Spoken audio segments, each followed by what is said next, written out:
ମା ସରଳା ବନ୍ଧୁ ଗୋଟିଏ ଗାଁରେ ମା ପୁଅ ରହୁଥାନ୍ତି। ତାଙ୍କ ପିତାଟି କେବେଠାରୁ ଦେହାନ୍ତ ହୋଇଯାଇଛନ୍ତି।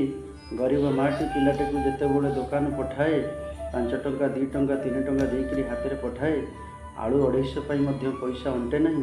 ପିଲାଟି ଚିନ୍ତା କରେ ସେଠି ଯେତେବେଳେ ଦୋକାନଟି ଅନ୍ୟମନସ୍କ ଥାଏ ସେତେବେଳେ ତା ପାଖରୁ କିଛି ପିଆଜ ରସୁଣ ଏମିତି ବ୍ୟାଗରେ ପୁରେଇ ଦେଇକରି ପଳେଇ ଆସେ। ମା କିଛି କହିଲା ନାହିଁ, ଖୁସି ହେଇଯାଏ। ଏମିତି କିଛି ଦିନ ପରେ ସେ ପିଲାଟି ଆଳୁ ପିଆଜ ଚୋରି କରୁ କରୁ ଦିନେ ସେ ବିରାଟ ବଡ଼ ଡକାୟତ ହେଲା। ସାରା ବିଶ୍ୱରେ ହଇଚଇ କରିଦେଲା, ନାଁ ହେଇଗଲା ତାର, ସମସ୍ତଙ୍କୁ ଭୟଭୀତ କରିଦେଲା। ସବୁ ଜାଗାରେ ମଧ୍ୟ ସେ ଚୋରି କଲା, ଯେଉଁ ଜାଗାରେ ସେ ଆଖି ପକାଏ ସେଇ ଜାଗାରେ ସେ ଲୁଣ୍ଠନ କରେ। ଏମିତି ତାକୁ ସରକାର ଘୋଷଣା କଲେ ଯାହାକୁ ଯିଏ ଧରେଇ ଦେବ ତାକୁ ଇନାମ ଦିଆହେବ। ତାପରେ ଶେଷରେ ସେ ଧରା ହେଲା। ଫାଶୀ ଦଣ୍ଡରେ ଯେତେବେଳେ ତାକୁ ଦଣ୍ଡିତ କରାଗଲା, ତାର ପଚରାଗଲା ତୋର ଶେଷ ଇଚ୍ଛା କ'ଣ? ନା ମୋ ଶେଷ ଇଚ୍ଛା ମୋ ମାଆ ସହିତ ଟିକେ ମୋତେ ସାକ୍ଷାତ କରେଇଦିଅ।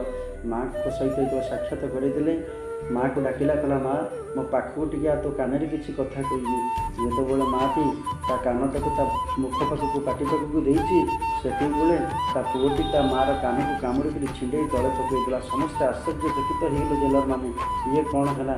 ସେଇଠି ପିଲାଟି କହି ଉଠିଲା, ଲୋକଟି କହି ଉଠିଲା, ଯଦି ଛୋଟବେଳେ ମୁଁ ଆଳୁ ପିଆଜ ବ୍ୟାଗରେ ପୁରଉଥିଲି, ଏଇ ମା ମୋତେ ପ୍ରଶୟ ଦେଇଛି। ଯଦି ସେତେବେଳେ ମୋ କାନକୁ ଧରିଥାନ୍ତା ତାହେଲେ ଆଜି ବିଶ୍ୱରେ ମୁଁ ଗୋଟେ ବଡ଼ ଡକାୟତ ହେଇନଥାନ୍ତି।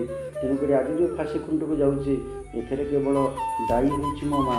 କାରଣ ନା ମା ଶିକ୍ଷିତ ହେଲେ ସନ୍ତାନ ଶିକ୍ଷିତ ହୁଏ, ସନ୍ତାନ ଶିକ୍ଷିତ ହେଲେ ପରିବାର ଶିକ୍ଷିତ ହୁଏ, ପରିବାର ଶିକ୍ଷିତ ହେଲେ ଗାଁ ଶିକ୍ଷିତ ହୁଏ, ଗାଁ ଶିକ୍ଷିତ ହେଲେ ପଞ୍ଚାୟତ ଶିକ୍ଷିତ ହୁଏ, ପଞ୍ଚାୟତ ଶିକ୍ଷିତ ହେଲେ ବ୍ଲକ ଶିକ୍ଷିତ ହୁଏ, ବ୍ଲକ ଶିକ୍ଷିତ ହେଲେ ଜିଲ୍ଲା ଶିକ୍ଷିତ ହୁଏ, ଜିଲ୍ଲା ଶିକ୍ଷିତ ହେଲେ ରାଜ୍ୟ ଶିକ୍ଷିତ ହୁଏ, ରାଜ୍ୟ ଶିକ୍ଷିତ ହେଲେ ଦେଶ ଶିକ୍ଷିତ, ଦେଶ ଶିକ୍ଷିତ ହେଲେ ସାରା ବିଶ୍ୱ ଶିକ୍ଷିତ। ଏ ମାଆମାନେ ସମସ୍ତ ପିଲାମାନଙ୍କୁ ଉଚିତ ଶିକ୍ଷା ଦିଅନ୍ତେ, କାହିଁକିନା ମାଆଙ୍କର କଥାକୁ ପିଲାମାନେ ବେଶୀ ଗ୍ରହଣ କରିଥାନ୍ତି।